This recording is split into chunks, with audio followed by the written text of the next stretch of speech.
ಹಳ್ಳಿಗಳಲ್ಲಿ ಬೀದಿ ಬೀದಿಗಳಲ್ಲಿ ಅಟ್ಟಾಡಿಸ್ಕೊಂಡು ಅವರನ್ನು ಕೊಲೆ ಮಾಡಬೇಕು, ಅವರನ್ನು ಸಾಯಿಸಬೇಕು. ಇದೇ ರೀತಿಯಾಗಿ ಅವರನ್ನು ಕೂಡ ಯಾವ ಜಾತಿ ಯಾವ ಧರ್ಮ ಅಂತ ಕೇಳಿ ಕತ್ನ ಆಗಿದೆಯಾ ಅಂತೆಲ್ಲ ಕೇಳಿ ಆ ಥರ ಹೇಗೆ ಕೇಳಿ ಕೇಳಿ ಕೊಲೆ ಮಾಡಿದ್ರು, ಅದೇ ರೀತಿಯಾಗಿ ರಾಮನಾಮ ಜಪಿಸು, ನೀನು ಕೂಡ ದೇವರ ನಾಮ ಜಪಿಸು ಅಂತ ಹೇಳಿ ಅವ್ರನ್ನೂ ಕೂಡ ಸಾಯಿಸಬೇಕು. ಈ ಆಗಿರುವಂತಹ ಲಾಸ್ಗೆ, ಈಗ ಆಗಿರುವಂತಹ ನೋವಿಗೆ ಯಾರು ಹೊಣೆ ಅಂತ ಕಾರಣ ಏನು? ದಾಳಿ ಮಾಡೋದಕ್ಕೆ ಪ್ರವಾಸಿಗರನ್ನ ಟಾರ್ಗೆಟ್ ಆದರೂ ಯಾಕೆ ಮಾಡಿದ್ರು? ಇದರಿಂದ ಏನು ಸಿಕ್ತು? ಏನು ಲಾಭ ಆಯಿತು? ಏನೂ ಲಾಭ ಆಗಿಲ್ಲ. ಕಳ್ಕೊಂಡವ್ರಿಗೆ ಗೊತ್ತು ಆ ನೋವು ಎಷ್ಟು ಅಂತ. ಮನೆಯ ಮುಂದೆ ಇದೀಗ ಪಾರ್ಥಿವ ಶರೀರವನ್ನು ಇಡಲಾಗಿದೆ. ಭರತ್ ಭೂಷಣ್ ರವರ ಮನೆಯ ಮುಂದಿನ ದೃಶ್ಯಾವಳಿಗಳನ್ನು ಗಮನಿಸ್ತಾ ಇದ್ದೀರಿ. ಕುಟುಂಬಸ್ಥರು ಕಣ್ಣೀರನ್ನು ಹಾಕ್ತಾ ಇದ್ದಾರೆ. ಪತಿಯನ್ನು ಕಳೆದುಕೊಂಡಂತಹ ಪತ್ನಿ ಕಣ್ಣೀರನ್ನು ಹಾಕ್ತಾ ಇದ್ದಾರೆ. ಅಲ್ಲಿಂದ ಇಲ್ಲಿಗೆ ಬರುವಷ್ಟರಲ್ಲಿ ಆಕೆಯ ಮನಸ್ಸು ಎಷ್ಟು ನೋವಾಗಿರುತ್ತೆ. ಕಣ್ಣ ಮುಂದೆನೇ ಈ ರೀತಿಯಾಗಿ ಗುಂಡಿನ ದಾಳಿ ಆಗತ್ತೆ, ಈ ರೀತಿಯಾಗಿ ಸಾವನ್ನಪ್ತಾರೆ ಅಂತ ಕೂಡ ಅವರು ಕೂಡ ಅಂದ್ಕೊಂಡಿರಲಿಲ್ಲ. ಸೊ ಈಗ ಮಗುವಿನ ಪರಿಸ್ಥಿತಿ, ಅದರ ಜೊತೆಗೆ ಪತ್ನಿ ಪರಿಸ್ಥಿತಿ, ಇದೀಗ ತಾಯಿ ಪರಿಸ್ಥಿತಿ, ತಂದೆ ಕೂಡ ನೋವಿನಲ್ಲಿದ್ದಾರೆ. ಅವರ ತಮ್ಮ ಇಲ್ಲಿಂದ ಹೋಗಿ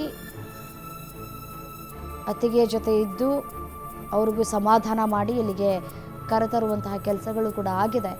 ಇನ್ನೇನಿದ್ರೂ ಮುಂದಿನ ವಿಧಿವಿಧಾನ ಕಾರ್ಯಗಳು ಎಲ್ಲವನ್ನು ಕೂಡ ಮಾಡಬೇಕಾಗಿರುವಂಥದ್ದು.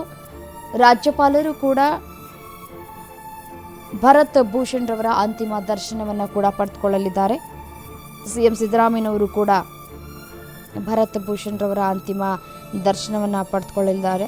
ಇನ್ನೇನು ಕೆಲವೇ ಕ್ಷಣಗಳಲ್ಲಿ CM ಸಿದ್ದರಾಮಯ್ಯನವರ ಆಗಮನ ಆಗತ್ತೆ. ಮುಸ್ಲಿಂ ಆಗಿದ್ರೆ ನಿನ್ನ ಬಿಟ್ಬಿಡ್ತೀನಿ ಅಂತ ಹೇಳಿದ್ನಂತೆ ರಾಕ್ಷಸ. ಇಲ್ಲೂ ಕೂಡ ಧರ್ಮ ಧರ್ಮ ಜಾತಿ ಜಾತಿ ಅಂತ ಹೊಡೆದಾಡೋದು ಬಿಟ್ಟು ಈಗೇನು ಇಷ್ಟು ಸಾವಾಗಿದೆಯಲ್ಲ, 26ರಿಂದ 27 ಜನ, ಅಷ್ಟೂ ಜನಕ್ಕೂ ನ್ಯಾಯ ಕೊಡಿಸ್ಬೇಕಾಗಿದೆ. ಪ್ರತಿಯೊಬ್ಬ ಭಾರತೀಯನೂ ಕೂಡ ಒಗ್ಗೂಡಿಕೆಯಿಂದ ಇರಬೇಕಾಗಿದೆ ಅಂಥ ಪರಿಸ್ಥಿತಿ ಇವಾಗ ದೃಶ್ಯದಲ್ಲಿ ಗಮನಿಸ್ತಾ ಇದ್ದೀರಿ. ಭರತ್ ಭೂಷಣ್ ರವರ ಪತ್ನಿ ಮೃತದೇಹಕ್ಕೆ ಪೂಜೆಯನ್ನು ಮಾಡ್ತಾ ಇದ್ದಾರೆ. ಮತ್ತು ಭರತ್ ಕುಟುಂಬಸ್ಥರೆಲ್ಲರೂ ಕೂಡ ಪೂಜೆಯನ್ನು ಮಾಡ್ತಾ ಇದ್ದಾರೆ. ಅವರ ತಾಯಿ ಕೂಡ ಕಣ್ಣೀರನ್ನು ಹಾಕ್ತಾ ಇದ್ದಾರೆ.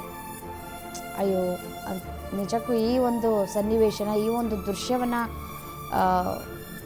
ಹೇಳೋದಿದೆಯಲ್ಲ, ಅದು ಮನಸ್ಸಿಗೆ ಇನ್ನಷ್ಟು ನೋವನ್ನು ಕೊಡುತ್ತೆ. ನಮಗೇ ಇಷ್ಟು ನೋವಾಗ್ತಿದೆ ಅಂತಂದರೆ ಪಾಪ ಇನ್ನು ಕುಟುಂಬಸ್ಥರಿಗೆ ಎಷ್ಟು ನೋವಾಗಿರಬೇಡ. ಏನೋ ಒಂದು ಅಪಘಾತ ಆಯಿತೋ ಅಥವಾ ಏನೋ ಆರೋಗ್ಯ ಕೆಟ್ಟು ಹೋಯ್ತೋ ಅಥವಾ ಮತ್ತೊಂದು ಏನಾದರೂ ಆಯಿತೋ, ಸೊ ಸಾವನ್ನಪ್ಪಿದ್ರ ಅಂತಂದರೆ ಓಕೆ, ಮನಸ್ಸಿಗೆ ಒಂದು ಸ್ವಲ್ಪ ಸಮಾಧಾನ ಇರುತ್ತೆ. ಬಟ್ ಈ ತನ್ನದಲ್ಲದ ತಪ್ಪಿಗೆ ಎಲ್ಲೋ ಹೋಗಿ ಈ ರೀತಿಯಾಗಿ ಯಾರೋ ಮಾಡಿದಂತಹ ದಾಳಿಗೆ ಬಲಿಯಾಗೋದಿದೆಯಲ್ಲ, ನಿಜಕ್ಕೂ ಇದೊಂದು ನೋವಿನ ಸಂಗತಿ. ಇದಕ್ಕೆ ಪ್ರತಿ ದಾಳಿ ಆಗಬೇಕು, ನಾವು ಕೂಡ ಸೇಡು ತೀರಿಸ್ಕೊಳ್ಬೇಕು ಅಂತ ಭಾರತೀಯರು ಹೇಳ್ತಾ ಇರುವಂಥದ್ದು. ಖುಷಿಯಾಗಿ ವಾಪಸ್ ಬರಬೇಕಾದಂತಹ ಕುಟುಂಬ ಇದೀಗ ಅವರ ಮೃತದೇಹವನ್ನು ತಗೊಂಡು ಬರೋದಿದೆಯಲ್ಲ, ಆ ಸಂದರ್ಭದಲ್ಲಿ ದಾಳಿ ಆಯ್ತಲ್ಲ, ಅದು ನಿಜಕ್ಕೂ ಕಣ್ಣಿಗೆ ಕಟ್ಟಿದ ಹಾಗೆ ಇರುತ್ತೆ ಅವ್ರಿಗೆ. ಅಲ್ಲಿನ ಪರಿಸ್ಥಿತಿ ನೆನಪಿಸ್ಕೊಂಡ್ರೆ ನಿಜಕ್ಕೂ ನಾವು ಕಾಶ್ಮೀರಕ್ಕೆ ಭೇಟಿ ಕೊಟ್ಟು ಯಾಕಾದರೂ ಹೋದ್ವೋ ಅಂತ ಹೇಳಿ ಆ ಮನಸ್ಥಿತಿ ತಲುಪಿದೆ. ಈಗ ಖುಷಿಯಾಗಿ ಎಂಜಾಯ್ ಮಾಡಿಕೊಂಡು ವಾಪಸ್ ಬರಬೇಕಾದಂತಹ ಕುಟುಂಬದಲ್ಲಿ ಇದೀಗ ನೀರವ ಮೌನ ಆವರಿಸಿದೆ. ಏನು ಹೇಳಬೇಕು ಈ ಸಂದರ್ಭದಲ್ಲಿ? ಇನ್ನು ಇರುವಷ್ಟು ಕಾಲ ಇನ್ನೊಂದು ಸ್ವಲ್ಪ ಹೊತ್ತು ಇರ್ತಾರೆ ನಮ್ಮ ಜೊತೆ. ಅದಾದ ನಂತರ ಎಲ್ಲವೂ ಕೂಡ ಮುಗಿದು ಹೋಗತ್ತೆ. ಆ ತಾಯಿಗೆ ನಿಜಕ್ಕೂ ಎಷ್ಟು ನೋವಾಗ್ತಾ ಇರುತ್ತೆ ಅಂತಂದರೆ, ಈ ಪರಿಸ್ಥಿತಿಯಲ್ಲಿ ನಾನು ಬೆಡ್ ರಿಡನ್ನು, ಒಂದು ಕಡೆ ವೆಂಟಿಲೇಟ್ರಲ್ಲಿ ನಾನು ಇದ್ದವರು ಅಂತಂದರೆ ಆಕ್ಸಿಜನ್ ಮುಖಾಂತರ ಪಾಪ ಅವರು ಉಸಿರಾಡ್ತಾ ಇದ್ರು. ಅವರಿಗೆ ನಿನ್ನೆ ಸಂಜೆ ತನಕನೂ ಕೂಡ ವಿಷಯ ಗೊತ್ತಿರಲಿಲ್ಲ. ಅದಾದ ನಂತರ ಯಾವಾಗ ಈ ರೀತಿಯಾಗಿ ಆಗೋಗಿದೆ ಅಂತ ಹೇಳಿ ಅವರಿಗೆ ವಿಷಯ ಮುಟ್ಟಿಸಿದ್ರು. ಆಗಿನಿಂದನೂ ಕೂಡ ಬಹಳ ನೊಂದಿದ್ದಾರೆ. ಕುಟುಂಬಸ್ಥರೆಲ್ಲರೂ ಕೂಡ ಇದೀಗ ಒಬ್ಬೊಬ್ಬರಾಗಿಯೇ ಬಂದು ಅಂತಿಮ ದರ್ಶನವನ್ನು ಕೂಡ ಪಡೆದುಕೊಳ್ತಾ ಇದ್ದಾರೆ. ಭರತ್ ಭೂಷಣ್ ರವರ ಪತ್ನಿಯನ್ನು ಒಂದು ವಿಂಡೋದಲ್ಲಿ ಗಮನಿಸ್ತಾ ಇದ್ದೀರಿ, ನೋಡ್ತಾ ಇದ್ದೀರಿ, ಮಾತೇ ಬರ್ತಾ ಇಲ್ಲ ಅವ್ರಿಗೆ. ಹೀಗೆಲ್ಲ ಆಗೋಯ್ತಲ್ಲ, ನಮ್ಮ ಈ ಒಂದು ಟ್ರಿಪ್ಪಿಂದಾಗಿ ಹೀಗೆಲ್ಲ ಆಗೋಯ್ತಲ್ಲ, ಮುಂದೆ ಏನು, ನನ್ನ ಮಗನಿಗೆ ಯಾವ ರೀತಿಯಾಗಿ ಸಮಾಧಾನ, ಅಥವಾ ಅವರ ಮಗುಗೆ, ಹೆಣ್ಣೋ ಗಂಡೋ ಗೊತ್ತಿಲ್ಲ, ಬಟ್ ಆದರೆ ಮಗುಗೆ ಯಾವ ರೀತಿಯಾಗಿ ಸಮಾಧಾನ ಮಾಡೋದು ಅನ್ನುವಂತಹ ಪ್ರಶ್ನೆ ಅವರಲ್ಲಿ ಕಾಡ್ತಾ ಇದೆ. ಮುಂದೆ ಹೇಗೆ ನಾನು ಇಡೀ ಕುಟುಂಬವನ್ನು ನಿಭಾಯಿಸುವುದು, ನನಗೆ ಸಪೋರ್ಟಿವ್ ಆಗಿ ನನ್ನ ಬೆನ್ನೆಲುಬಾಗಿ ನಿಂತಿದ್ದಂತಹ ನನ್ನ ಪತಿಯೇ ನನ್ನ ಜೊತೆ ಇಲ್ಲ, ವಾಟ್ ನೆಕ್ಸ್ಟ್, ಏನು ಮಾಡೋದು ಮುಂದೆ, ಮಗುಗೆ ಹೇಗೆ ಸಮಾಧಾನ ಹೇಳೋದು, ಅಪ್ಪ ಎಲ್ಲಿ ಅಂದರೆ ಏನು ಹೇಳೋದು, ಅಪ್ಪ ಬೇಕು ಅಂತ ಹಠ ಹಿಡಿದ್ರೆ ಮಗುಗೆ ಯಾವ ರೀತಿಯಾಗಿ ಸಮಾಧಾನ ಮಾಡೋದು, ಅಥವಾ ಒಂದು ಚಾಕ್ಲೇಟ್ ಬೇಕು, ಅಪ್ಪ ನನಗೇನಾದರೂ ಕೊಡಿಸು, ಹೊರಗಡೆ ಕರ್ಕೊಂಡು ಹೋಗು, ಅಲ್ಲಿ ಹೋಗೋಣ ಇಲ್ಲಿ ಹೋಗೋಣ, ನಂಗೆ ಕಾರಲ್ಲಿ ಕರ್ಕೊಂಡು ಹೋಗು, ನಂಗೆ ಬೈಕಲ್ಲಿ ಕರ್ಕೊಂಡು ಹೋಗು ಅಪ್ಪ ಅಂತ ಯಾರಿಗೆ ಹೇಳುತ್ತೆ ಈಗ ಮಗು. ನರಮೇಧದ ಕೆಲಸದಿಂದಾಗಿ ಈಗ ಇಡೀ ಕುಟುಂಬಸ್ಥರು ಕಣ್ಣೀರು ಹಾಕುವಂತಹ ಪರಿಸ್ಥಿತಿ ನಿರ್ಮಾಣ ಆಗಿದೆ. ಯಾರೋ ಮಾಡಿದ ತಪ್ಪಿಗೆ ಬಲಿಯಾಗಿರುವಂಥದ್ದು ದೃಶ್ಯದಲ್ಲಿ ಗಮನಿಸ್ತಾ ಇದ್ದೀರಿ. ಸಚಿವ ವಿ ಸೋಮಣ್ಣ ಅವರು ಕೂಡ ಸ್ಥಳಕ್ಕೆ ಆಗಮಿಸಿದ್ದಾರೆ, ಅಂತಿಮ ದರ್ಶನವನ್ನು ಪಡಿತಾ ಇದ್ದಾರೆ.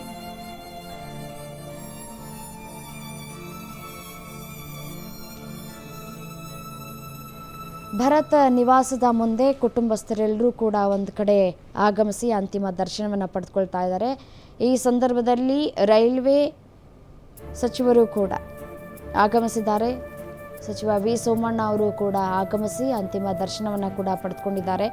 ಅವರು ಏರ್ಪೋರ್ಟ್ನಲ್ಲೂ ಕೂಡ ಅಂತಿಮ ನಮನವನ್ನು ಕೂಡ ಸಲ್ಲಿಸಿದ್ರು, ಹೂಗುಚ್ಛವನ್ನು ನೀಡಿ. ಈಗ ಭರತ್ ಭೂಷಣ್ ರವರ ನಿವಾಸಕ್ಕೂ ಕೂಡ ಆಗಮಿಸಿದ್ದಾರೆ. ಅಲ್ಲೂ ಕೂಡ ಅಂತಿಮ ದರ್ಶನವನ್ನು ಪಡೆದುಕೊಂಡು ಅವರ ಕುಟುಂಬಸ್ಥರಿಗೆ ಸಮಾಧಾನವನ್ನು ಮಾಡ್ತಾ ಇದ್ದಾರೆ.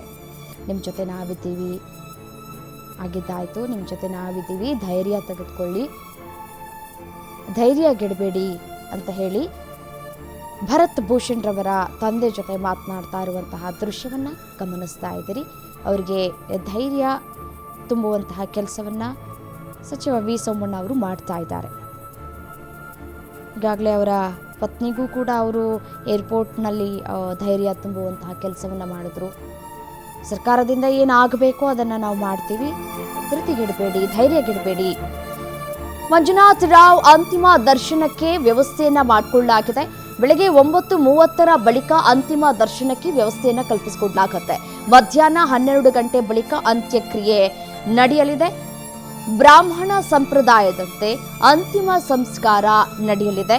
ಗ್ಯಾರಂಟಿ ನ್ಯೂಸ್ಗೆ ಮೃತ ಮಂಜುನಾಥ್ ಸಂಬಂಧಿ ಅಶ್ವಿನ್ ಹೇಳಿಕೆಯನ್ನು ಕೊಟ್ಟಿದ್ದಾರೆ.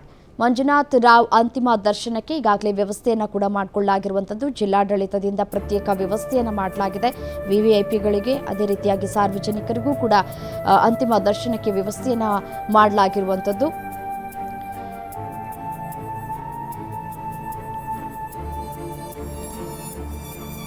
ಮಂಜುನಾಥ್ ಸಂಬಂಧಿ ಅಶ್ವಿನ್ ರವರನ್ನ ಮಾತನಾಡಿಸಿದ್ದಾರೆ ನನ್ನ ಕಲೀಗ್ ನವೀನ್. ಏನು ಹೇಳಿದ್ರು ಈ ಸಂದರ್ಭದಲ್ಲಿ ಅಶ್ವಿನ್ ಅವರು, ನೋಡ್ತಾ ಹೋಗೋಣ.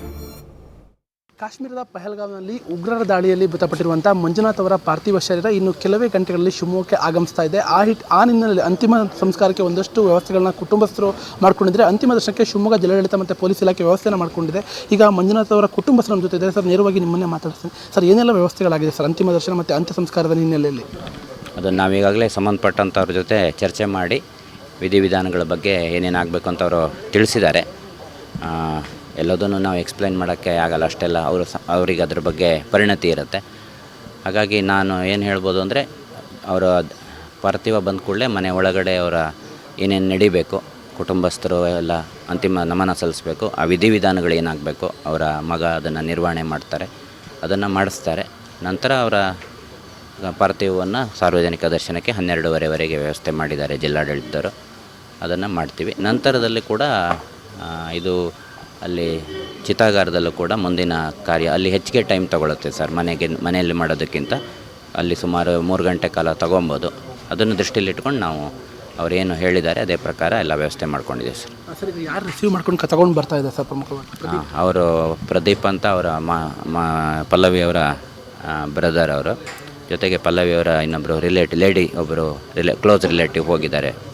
ಅವರಿಬ್ಬರು ಕೂಡ ಆಲ್ರೆಡಿ ರಿಸೀವ್ ಮಾಡಿಕೊಂಡು ಬರ್ತಾ ಇದ್ದಾರೆ ಸರ್. ನಾವು ಅವ್ರ ಜೊತೆ ಟಚ್ಚಲ್ಲಿದ್ದೀವಿ. ಸರ್ ಮುಖ್ಯವಾಗಿ ಸರ್ ಈಗ ಬ್ರಾಹ್ಮಣ ಸಂಪ್ರದಾಯಂತೆ 3 ದಿನ ಆಗಿರೋ ಕಾರಣಕ್ಕಾಗಿ ಒಂದಷ್ಟು ನಾರಾಯಣ ಬಲಿ ಪೂಜೆ ಮಾಡಬೇಕು ಅಂತ ಕೂಡ ಹೇಳ್ತಾ ಇದ್ದಾರೆ. ಏನು ಸರ್ ಹಾಗಾದರೆ? ಅದನ್ನೆಲ್ಲ ನಾನು ಎಕ್ಸ್ಪ್ಲೇನ್ ಮಾಡೋಕ್ಕೆ ನಾನು ಸರಿಯಾದ ಪರ್ಸನ್ ಅಲ್ಲ ಅಂತ ನಾನು ಅಂದ್ಕೊಂಡಿದ್ದೀನಿ ಸರ್. ಪೂಜೆ ಆಗುತ್ತೆ ಅದು ತುಂಬ ಸಮಯ ಬೇಕಾಗೋಂಥ ಒಂದು ಕಾರ್ಯ ಅದು. ನಮ್ಮ ಎಲ್ಲ ಸಂಪ್ರದಾಯ ಶಾಸ್ತ್ರದಲ್ಲೂ ಕೂಡ ಪ್ರತಿಯೊಂದು ನಿಯಮಗಳಿರ್ತವೆ. ನಿಯಮಕ್ಕೆ ಕೆಲವು ಸಲ ಪ್ರತಿಕೂಲ ಪರಿಸ್ಥಿತಿ ಇದ್ದಾಗ ಅನಿವಾರ್ಯ ಸಂದರ್ಭಗಳಲ್ಲಿ ಅದಕ್ಕೆ ವಿನಾಯಿತಿ ಅಥವಾ ಎಕ್ಸಾಮ್ಷನ್ ಅಂತ ಏನು ಕರಿತೀವಿ ಅದು ಕೂಡ ಇರುತ್ತೆ. ಹಾಗಾಗಿ ಅದನ್ನೆಲ್ಲ ಕೂಡ ನಾವು ಚರ್ಚೆ ಮಾಡಿ ಅವನ ಜೊತೆಗೆ ನಾವು ಮಂಜುನಾಥ್ ಅವ್ರ ಮಗ ನಾವಿನ್ನೂ ಫಿಸಿಕಲಿ ಅವನನ್ನು ನೋಡಿಲ್ಲ. ಅವರ ಮಾಡೋರು ಅವರು ಜೊತೆಗೆ ಅವರ ಸ್ಥಿತಿಗತಿ ಅವರ ಇದನ್ನು ನೋಡ್ಕೋಬೇಕಾಗತ್ತೆ ಸರ್ ನಾವು. ಹಾಗಾಗಿ ಅದನ್ನೆಲ್ಲ ಮಾಡಿ ಯಾವುದೇ ವಿಧಿವಿಧಾನಗಳು ಯಾವುದೇ ಅಪಚಾರ ಆಗದಿದ್ದಂಗೆ ಅವರು ಹೇಳಿದ್ದಾರೆ ಸಂಬಂಧಪಟ್ಟ ವ್ಯಕ್ತಿಗಳು ಅದನ್ನು ಯಾವ ಥರ ಎಕ್ಸಿಕ್ಯೂಟ್ ಮಾಡಬೇಕು ಅಂತೇಳಿ. ಹಾಗಾಗಿ ಅದ್ರ ಪ್ರಕಾರ ಮಾಡ್ತೀವಿ ಸರ್. ಈಗ ಸಂಬಂಧಿಕರೆಲ್ಲ ಬಂದಿದ್ದಾರೆ, ಜೊತೆಗೆ ಅಂತಿಮ ದರ್ಶನಕ್ಕೆ ವ್ಯವಸ್ಥೆಗಳೆಲ್ಲ ಜಿಲ್ಲಾಡಳಿತ ಕೂಡ ಸಾಕಷ್ಟು ಸಹಕಾರವನ್ನು ಕೊಟ್ಟಿದೆ ಸರ್. ನಾವು ಈಗಾಗಲೇ ಸುಮಾರು ಸಲ ಹೇಳಿದ್ದೀನಿ. ಈಗಲೂ ತಮ್ಮ ಮೂಲಕ ಹೇಳೋದಕ್ಕೆ ಇಷ್ಟಪಡೋದೇನು ಅಂದರೆ ಕೇಂದ್ರ ಸರ್ಕಾರ ಇರ್ಬೋದು, ರಾಜ್ಯ ಸರ್ಕಾರ ಇರ್ಬೋದು, ಜಿಲ್ಲಾಡಳಿತ ಇರ್ಬೋದು, ನೀವೆಲ್ಲ ಪ್ರಿಂಟ್ ಮತ್ತು ಎಲೆಕ್ಟ್ರಾನಿಕ್ ಮಾಧ್ಯಮ ಮಿತ್ರರೆಲ್ಲ ಜೊತೆಗೆ ಇಲ್ಲಿಯ ಮಂಜುನಾಥ್ ಅವರ ಸ್ನೇಹಿತರು, ಸಂಘಟನೆಗಳು ಮತ್ತು ಇಲ್ಲಿಯ ನಿವಾಸಿಗಳು, ಸಾರ್ವಜನಿಕರು ಎಲ್ಲರೂ ಕೂಡ ನಮಗೆ ಸಹಕಾರವನ್ನು ಮಾಡಿದ್ದಾರೆ, ಇದುವರೆಗೆ ಸಹಕರಿಸಿದ್ದಾರೆ. ಇವತ್ತು ಭಾಳ ಮುಖ್ಯವಾಗಿದ್ದು. ಹಾಗಾಗಿ ಮಂಜುನಾಥ್ ಅವರ ಎಲ್ಲ ಅಂತ್ಯ ಸಂಸ್ಕಾರ ಕ್ರಿಯೆ ಕೂಡ ಸುಸೂತ್ರವಾಗಿ ನಡೀಲಿಕ್ಕೆ ಮತ್ತೊಂದು ಸಲ ನಾನು ನಿಮ್ಮ ಮೂಲಕ ಎಲ್ಲರ ಸಹಕಾರವನ್ನು ಕೇಳ್ಕೊಳ್ತಾ ಇದ್ದೇನೆ ಸರ್. ಪ್ರಮುಖವಾಗಿ ಇದು ಮಂಜುನಾಥ್ ಅವರ ಸಂಬಂಧಿ ಅಶ್ವಿನ್ ಅವರ ಮಾತು. ಅಂದರೆ ಜಿಲ್ಲಾಡಳಿತ ಮತ್ತು ಈಗಾಗಲೇ ಪೊಲೀಸ್ ಇಲಾಖೆ ಒಂದಷ್ಟು ವ್ಯವಸ್ಥೆಗಳನ್ನು ಕೂಡ ಮಾಡಿಕೊಂಡಿದೆ. ಆ ನಿಟ್ಟಿನಲ್ಲಿ ಈಗಾಗಲೇ ಮಂಜುನಾಥ್ ಅವರ ಅಂತ್ಯ ಸಂಸ್ಕಾರ ಮತ್ತು ಅಂತಿಮ ಮೆರವಣಿಗೆ ಏನಿದೆ ಅದು ಒಂದು ರೀತಿಯಲ್ಲಿ ಸುಗಮವಾಗಿ ಆಗಬೇಕು. ಆ ನಿಟ್ಟಿನಲ್ಲಿ ಎಲ್ಲ ಕ್ರಮಗಳನ್ನು ಕೂಡ ಕೈಗೊಳ್ಳಲಾಗಿದೆ. ಆದರೆ ಸಾರ್ವಜನಿಕರು ಮತ್ತು ಕುಟುಂಬಸ್ಥರು ಎಲ್ಲರೂ ಕೂಡ ಸಹಕಾರವನ್ನು ಕೊಡ್ತಾ ಇದ್ದಾರೆ ಅನ್ನೋ ಮಾತನ್ನು ಕೂಡ ಅವರು ಹೇಳ್ತಾ ಇರುವುದು. ಕ್ಯಾಮ್ರಾ ಪರ್ಸನ್ ರಾಕೇಶ್ ಜೊತೆ ನವೀನ್ ಪುರ್ದಾಳ್, ಗ್ಯಾರಂಟಿ ನ್ಯೂಸ್, ಶಿವಮೊಗ್ಗ.